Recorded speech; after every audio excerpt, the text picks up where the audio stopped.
মানুষের সাথে একেবারে সীমিত আকারে সম্পর্ক রাখুন। এই যেমন ধরুন, কেমন আছো, কী অবস্থা, সময় কেমন কাটে, এতটুকুই যথেষ্ট। আবারও বলছি, কনভারসেশনটা আরও বাড়িয়েন না। ঘন্টার পর ঘন্টা ফোনে কথা বলে স্টোরি দেওয়ার কোনো প্রয়োজন নেই। কাউকে জোর গলায় নিজের বলে দাবি করার তো প্রশ্নই ওঠে না। একেবারে নিজের ভাবার কোনো দরকার নেই। দিন শেষে আপনি একাই, আপনার পাশে কেউ নেই। এই কথাটা সবসময় মাথায় রাখবেন। সম্পর্কগুলো তাদের সাথেই খারাপ হয়ে ওঠে যাদের সাথে আমাদের সম্পর্ক খুব ভালো ছিল। সীমিত আকারে সম্পর্ক রাখাটা এই সময় খুব জরুরি। কারণ সবাই যে আপনার সম্পর্কে মূল্য দেবে এমনটাও কিন্তু না। তাই সবার সাথে দূরত্ব বজায় রেখেই সম্পর্ক রাখা উচিত। হ্যালো এভরিওয়ান, আসসালামু আলাইকুম। তো সবাই কেমন আছেন? তো এই তো গরমের সময় তো চলে আসলো, তো কাঁচা আমের সিজনও চলে আসছে। তো ভাবলাম বছরের প্রথমেই কাঁচা আম দিয়ে একটু মেখে খাই, কেমন লাগে আর কি। আমার আবার টক খেতে অতটা পছন্দ না, তাও বছরের সিজনের একটা ফল, তাই সেজন্য একটু মেখে বানিয়ে খেলাম এই পর্যন্তই। তো এই তো আজকে দুপুরে রান্না করব বোয়াল মাছ, সেজন্য মাছ ভালোভাবে ধুয়ে নিয়েছি। আজকে মাছটা ভাজবো না, না ভেজেই রান্না করব।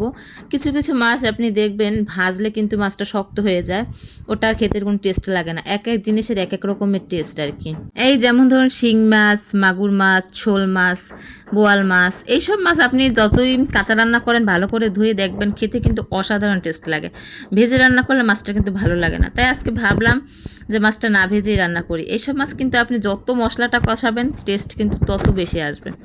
তো এই তো বাজার থেকে আমি বোয়াল মাছ নিয়ে এসেছিলাম, তো আজকে সেটাই ভালো করে ভুনা করব, সেজন্য মশলা বেশি করে দিয়ে নিচ্ছে এখানে। যেহেতু এটা জিরা দিয়ে রান্না করব সেজন্য আদা দিয়ে দিয়েছি, পেঁয়াজ, রসুন, আদা, হলুদের গুঁড়া, মরিচের গুঁড়া দিয়ে আর দারুচিনি এলাচি দিয়েছিলাম। মশলা দিয়ে কষাইয়ে রান্না করলে এই মাছটা কিন্তু খেতে জাস্ট অনেক অসাধারণ লাগে। পৃথিবীতে সবচেয়ে সহজ এবং নির্ভেজাল খেলা হচ্ছে মানুষের আবেগ, অনুভূতি এবং বিশ্বাস নিয়ে খেলা করা। যে যত বেশি মানুষকে বোকা বানিয়ে রাখতে পারবে সে তত বড় মাপের সার্থক খেলোয়াড়। প্রত্যেকটা মানুষের ভনিতা করার ধরন কিন্তু আলাদা। কেউ ফায়দা লুটতে মানুষের আবেগ, মানুষের বিশ্বাসকে ব্যবহার করে, আবার কেউ মজা নিতে ব্যবহার করে। পৃথিবীতে সবচেয়ে ভুক্তভোগী তো কেবল তারাই যারা মানুষকে খুব সহজে বিশ্বাস করে, যারা প্রচণ্ড আবেগী। আসলে মানুষের বাইরের রূপ দেখে কখনোই তার ভেতরের রূপটা বোঝার উপায় থাকে না। কে সত্য বলছে আর কে মিথ্যা বলছে, কে ভান করছে, কেবল তা সময়ই বলে দেয়।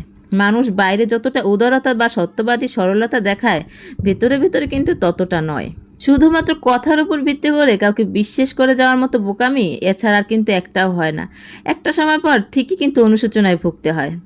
তো এই তো মাছ তো কষানো হয়ে গিয়েছিল, তারপরে তো এই মাছগুলো দিয়ে ঢেকে কিছুক্ষণ রান্না করলাম, যেহেতু কাঁচা অবস্থায় দিয়েছি সেজন্য ঢেকে রান্না করলাম। তারপর তো এই জিরা দিয়ে তারপর উঠিয়ে নেব।